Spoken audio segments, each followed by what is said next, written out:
everybody, General Contractors. This is Kevin Sterling with the Topping Off Podcast, and we are brought here today with Antoinette Khamsopa of NYSIDI. Welcome, Antoinette. Hi, everyone. Antoinette, first, if you would, just give us an idea about where you are joining us from. I'm in Warwick, New York. Awesome, which is great that we're able to have a guest that's close to us, as we've done a couple of times previously. Warwick is in Orange County, New York, just about an hour and a half north of New York City, right? Absolutely. We are Hudson Valley based. Awesome. And if you would just tell us a little bit about your business, how long you've been in business, if you want to tell us anything about the scale of your business, uh, employees, services, what are you up to? So we are essentially, we've been in business for, NY City has been in business for a little under 10 years now. We are general contractor local. We focus on design build of commercial alterations and new builds. We're customer based. We don't delve into the spec homes. I actually build directly for people. What's really, I think, special about the way that we do that is we start from the beginning. We truly are construction management. So my customers will come to me, they don't have plans. They probably have an engineer drawing with a septic design, and then we will actually work with an architect and we will devise the plans to fit their budget. So that's essentially, I think, where our niche is. We like to get you from the beginning so we can assure that everything is on budget. Awesome. And tell me, like, how did you start your business? Like, how did you kind of find your way into So it? Um, I was a real estate agent and I met my husband who was a builder at that time. And I think I always knew I wanted to build, but of course, at 22, I really didn't know how I was going to do that. And I didn't come from, a construction family. So I ended up meeting my husband. And at that time, of course, he was active in custom home building. And so I got introduced in that way, but then took off more on compliance and regulation. And I spent a lot of my, 20s and 30s dealing more with the zoning and the regulatory side. So it was more development. And then, of course, having a husband who was a true tradesman. I mean, my husband is an exceptional carpenter. So I got a lot of training directly through him. COVID happened and everything changed.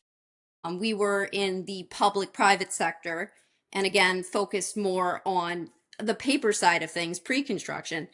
And that totally dried up. And I was like, hey, let's go back into contracting. And that's sort of where it picked up. And then at that point, in doing that, that's where I really started to realize that I loved construction so much. And it just grew from there. Awesome. And fast forward to now, I guess, like, how many projects are you guys doing a year, or like what's been the sort of trajectory since you changed things up? So probably between 5 and 7. We do a lot of the builds and then do the commercial alterations, which I find to be really fun. So I'd say 5 to 7. It's hard to gauge because sometimes there'll be like 10, there'll be smaller things in between, or there'll be continuations on projects. So that's pretty much where we are. That's awesome. And do you sort of look for a particular type of customer? Like, I know you're doing some residential, some commercial. So, like, do you seek those people out? And you're saying, like, hey, we're looking for remodel homes, or like, tell me about who, like, when the phone rings, that's an ideal person. Well, so if we're doing anything concerning an addition, the ideal individual is really very locally based. And then of course with the new builds, we want to stay within the county. I don't like to go too far with that. Ideally I'm getting on the addition side for residential. I feel like I'm getting um people who are their kids are moving out and they're changing something up. So you're getting more of that age group, the 50 plus. On the new build, I'm really landing at the 30s, early 30s. So that's pretty much what, we've been building for in terms of the age group. And then for, our commercial alterations, it's just, business owners. We did a health and wellness center last year, I cryo, which was a lot of fun. So, that can range in individual, it's really, that's varied. Great. And would you say sort of like when people have choices and they're looking for a contractor, like is there something that you would say is kind of like your secret sauce? Like what's your unique proposition for them? Can I be honest? Sure. So Yeah, absolutely. being a woman, being a Yeah. woman is very advantageous when it comes to especially a new construction, because it's the details that matter. It's making a home that matters. And even with the alterations, because there's so many details, in the build out. And I think it's the ability to really, be able to connect on that level. There's the ability to nurture more, to understand more from, to be a little more empathetic. And that's not to say that, that's fully for being a female, but I do feel that people are more comfortable to come to me, even with, you know, even when they're not happy, it makes them feel more comfortable to come to me. You just, you're able to connect easier. I think that, you know, that does give me an edge. That's very much appreciated, sort of coming forward and saying that. Do you find with their residential projects that you're dealing primarily with the female in the home? Well, it's twofold. I've done new builds where, you're dealing more with the male partner who's probably filtering out what his female partner wants to see. I do find I on many of them I do deal more with the women, um because, well, on a house, women tend to, they have, it's more important to them concerning all the details, so you do deal with them a lot on that level. But then when it's you're dealing with the beginning and there's the structure, I it's both of them, because there's a lot of explanation, if there's anything that needs to change, or anything with the mechanical or the electrical, plumbing related. I feel like that's always collaborative, so it's twofold. Or you may even find that you're dealing more with the male on that.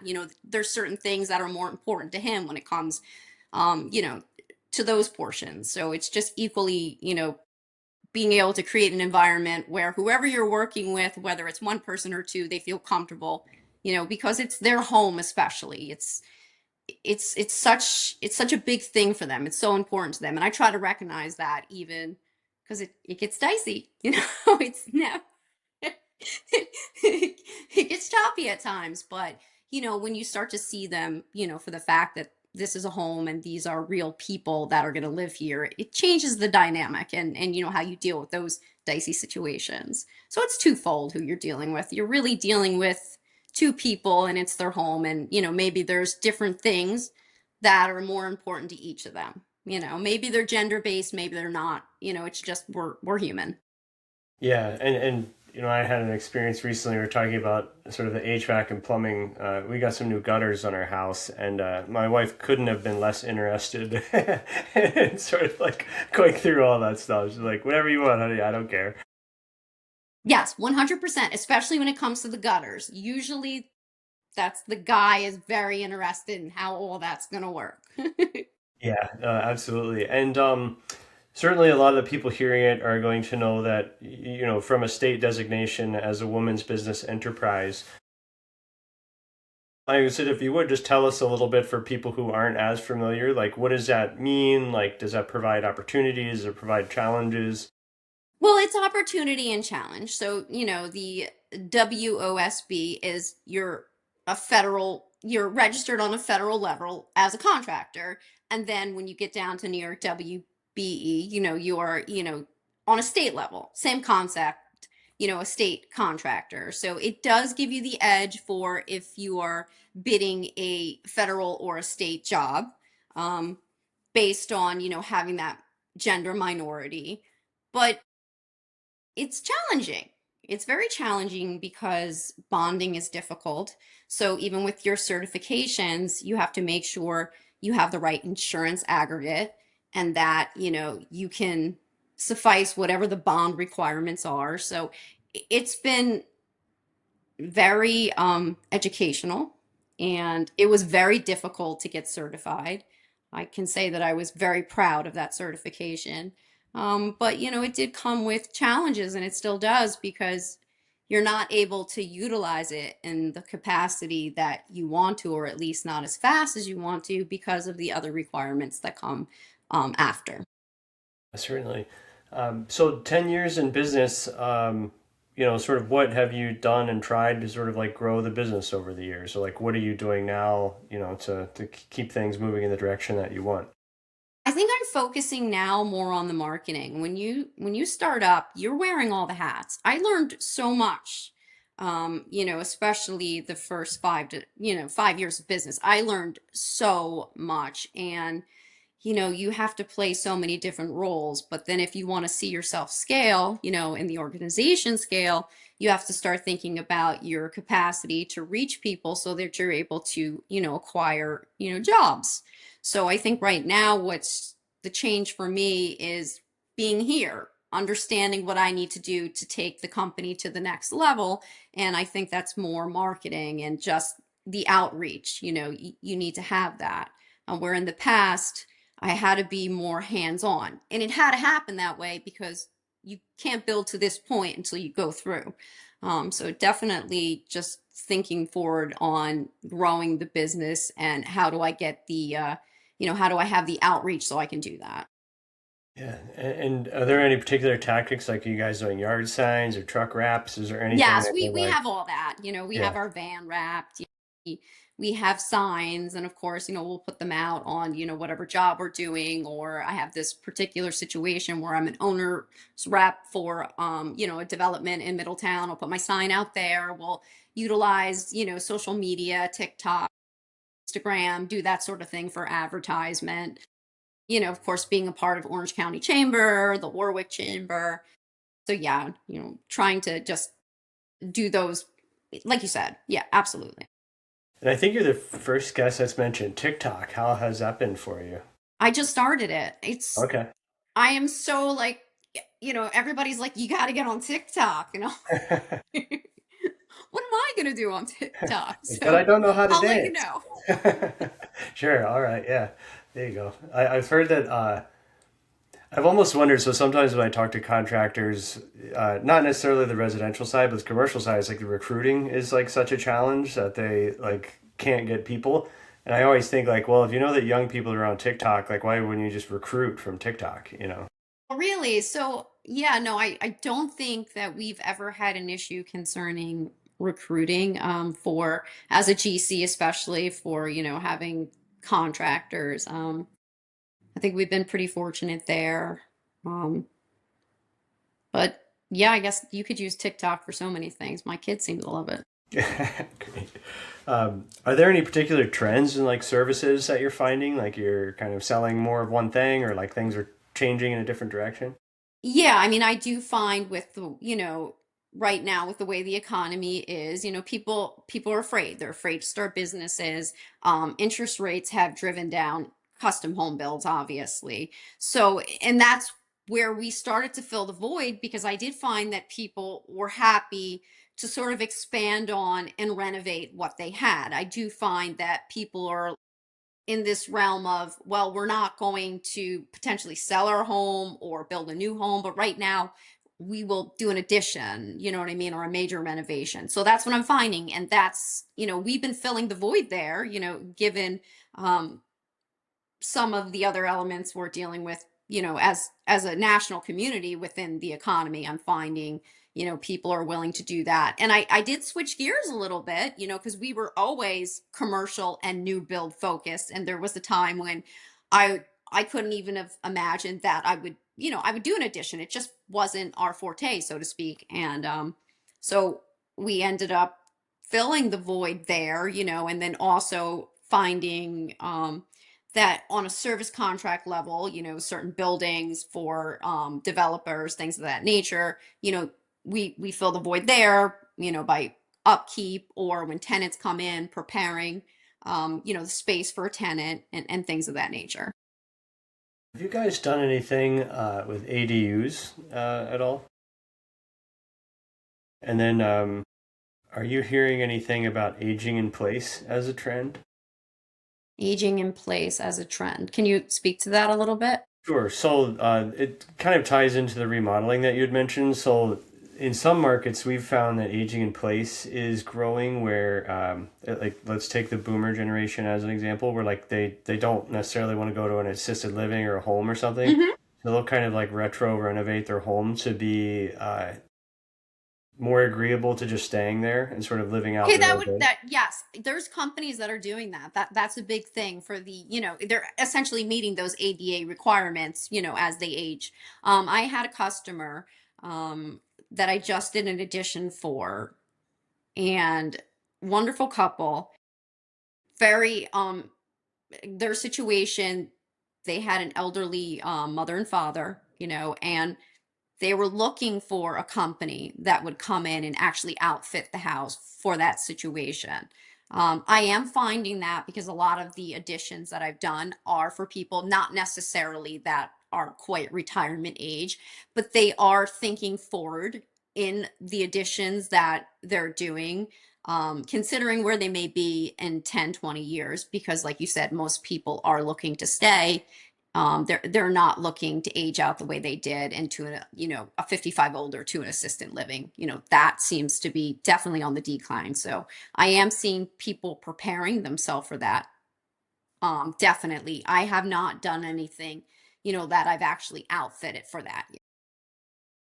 Um, any kind of like odd, notable curveballs you've sort of found on the job site that you want to mention? Like, what's the craziest sort of thing you've Oh my uncovered? gosh, there's so many. There's nothing like the construction lessons and as you grow. And um I had to deal with a lien last year. That was a total curveball because it was one of those things where you didn't know anything, but people get disgruntled, and that was a total curveball. So I felt like I learned so much, because there's a whole bond market for that, and then you have to, decipher, is it better to place the money with the court or is it better to get the bond? So that was a complete curveball. There's just so many things. I had a new build where, I pride myself on everything being perfect and just doing everything perfectly, and it didn't end the way I wanted. There was an issue with plumbing, and then it took time to diagnose and fix. So you started to really, or I started to realize that you couldn't, no matter what you did, there were no guarantees, and at the end of the day, the only guarantee was what you were going to be able to correct, because nothing's perfect. So I think last year I had, everywhere I turned, there was a curveball. um, And you mentioned your husband being a builder. So is he actively doing some of the building in the business, or I know you he also he's mentioned. he is so utterly helpful. So he's more involved in development initiatives in his own company, but because he is an exceptional carpenter, I don't know what I would do without him.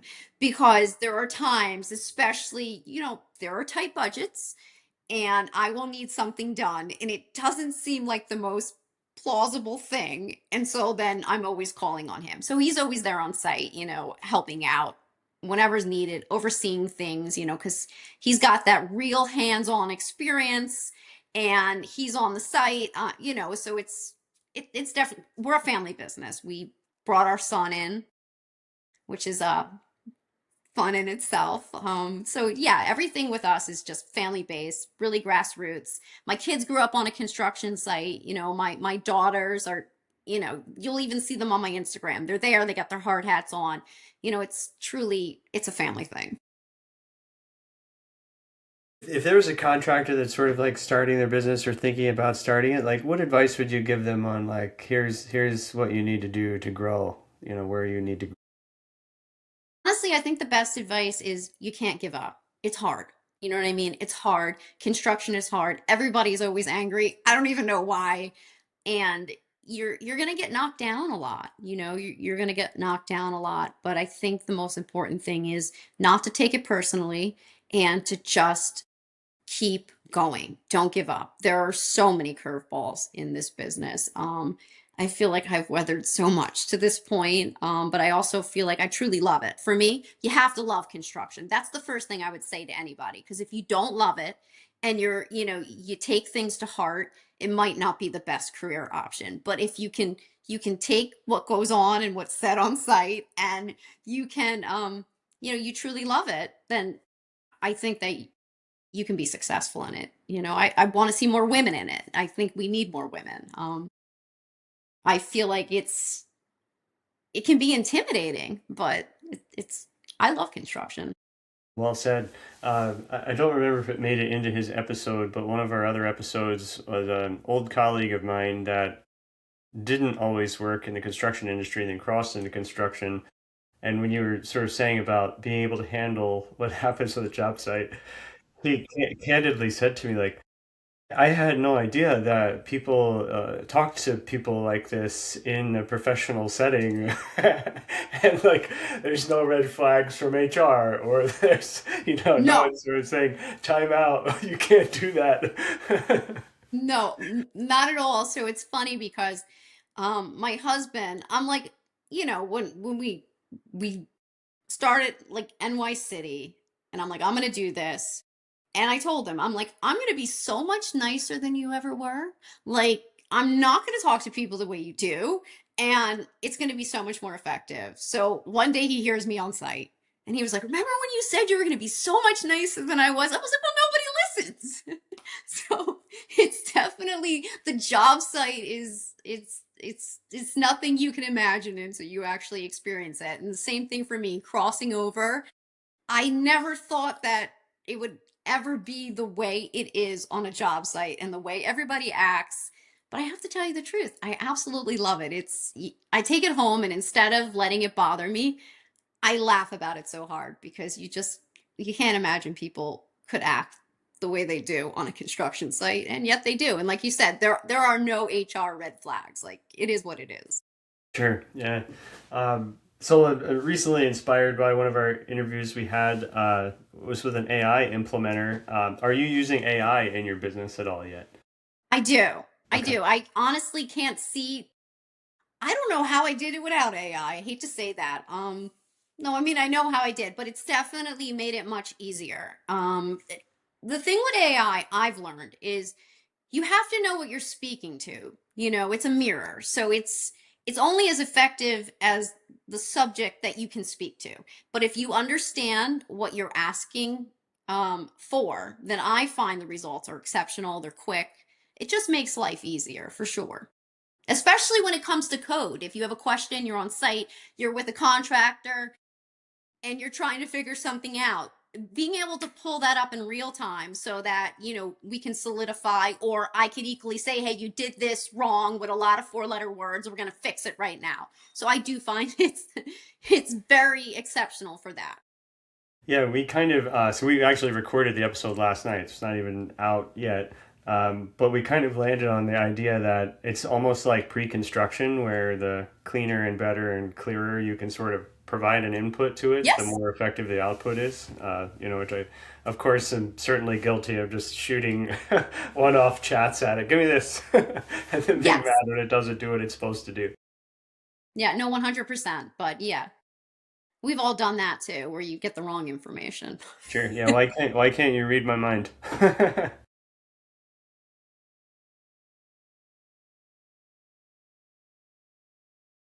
You're right. Yeah.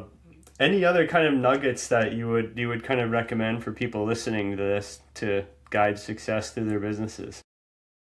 I think, oh, well, contracts, key. Make sure, especially if you're GC, insurance and contracts. So often in the beginning, you let things slide because you're happy to get the job, and then you just need to get people to work. But that will get you in the end. I would say 100% you need to make sure you track your jobs in terms of cost, because that's another big one I think we make mistakes on. Not understanding budgets. Budgets are everything. And that's why I always go back to, on a construction management level, if you take on a job, you need to understand your customer's budget, especially if you're taking that on and there's plans already in place. A lot of times, I think you're provided plans early on. You want the job, you got the job, but you've underbid the job. And now, halfway through, these problems, they start to exacerbate. And by the end of that job, if it comes to the end of the job, you're in the red. So I think it's very important to keep that in mind. Budget is everything. What is the budget? and understanding that. And what happens a lot on the residential side, not the commercial side, because on the commercial side, there's more clarity. On the residential side, it's like people don't want to tell you what their budget is, and you're going back and forth. Everybody feels like, what if you're going to take advantage of me? You can't play it like that. You need to understand your customer's budget from the beginning. You need to make sure whatever plans are in place, that budget is you can execute it, because I've gotten plans before where you're looking at this plan, it's beautiful. The architect did exactly what the customer asked for, but they didn't realize that the budget didn't meet what the plans are now built as. So now you're looking at this and you have a customer and they're like, "Oh, we have an $800,000 budget for this home." But you got plans that are 1.4 million. So I think it's very important. That's huge. And then contracts are everything. Make sure you have strong contracts with your subcontractors, and make sure everybody has the right insurance. That is so important to start out, because I don't think people realize the insurance audits that come a year later. And then they're sitting there and workers' compensation has sent them out the audit, and they're like, well, half of my subcontractors didn't have workers' compensation. Next thing, they have a $50,000 bill. So I think those are very important, to focus on that. That's your infrastructure.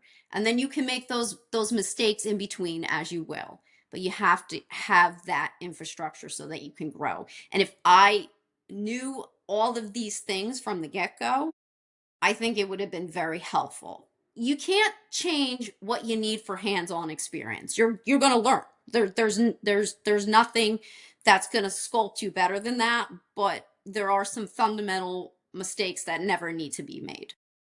Certainly, excellent advice. It's everybody thinks they can go without the contracts and go hard and fast until they get screwed on something. Yes, 100%. It Never protects again. everybody. Yeah, sure, yeah. Now you mentioned tracking the jobs. I should have asked earlier. Do you guys use any particular software to manage everything?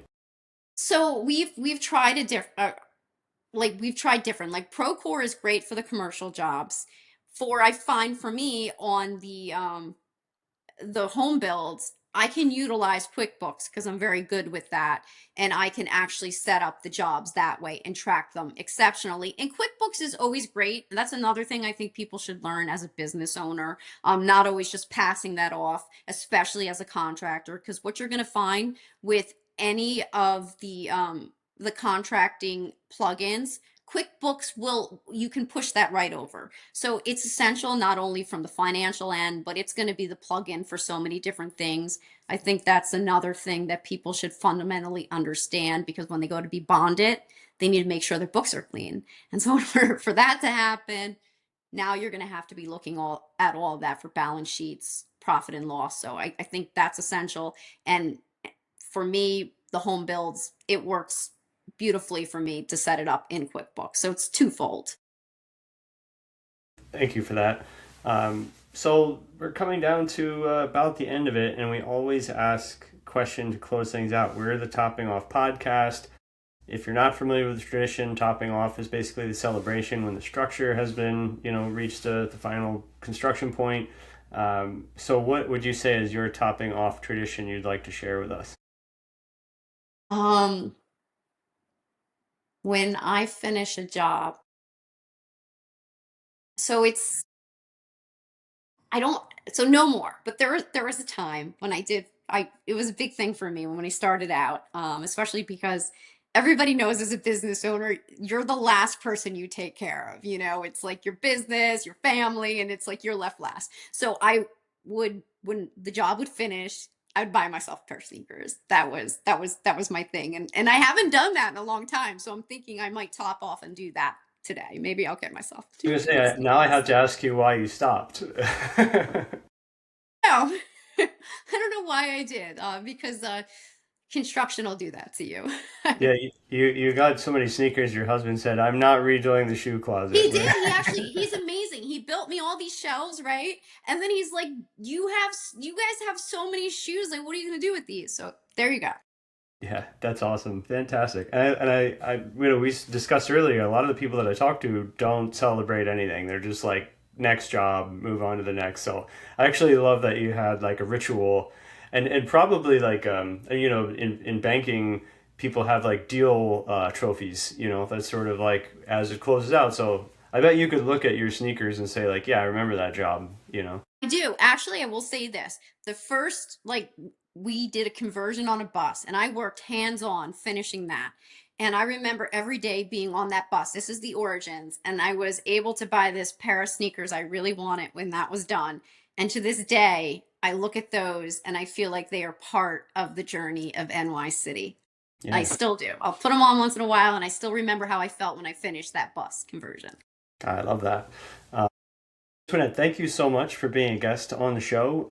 We'd love to make sure people can follow along with what you guys are up to. If you let us know, where can they find you? They can find us on Instagram, nycity.com. I'd say the most up to date place is our Instagram because it's quick. I can post it. It has all our contact information. They can reach out to us there. It's definitely the go to. Okay, fantastic. And we'll make sure that that's linked when we put out the videos and the podcast episodes. And if you're listening to this on Apple or Spotify, please make sure to to rate, share, review. If you see it on YouTube, like and subscribe. We also want feedback. So if this was a great episode, let us know. And if there's anything else you'd like to see from us, let us know. And thank you again, Antoinette. This is Kevin Thank you Sterling. for having me. Of course, signing off with the Topping Off podcast.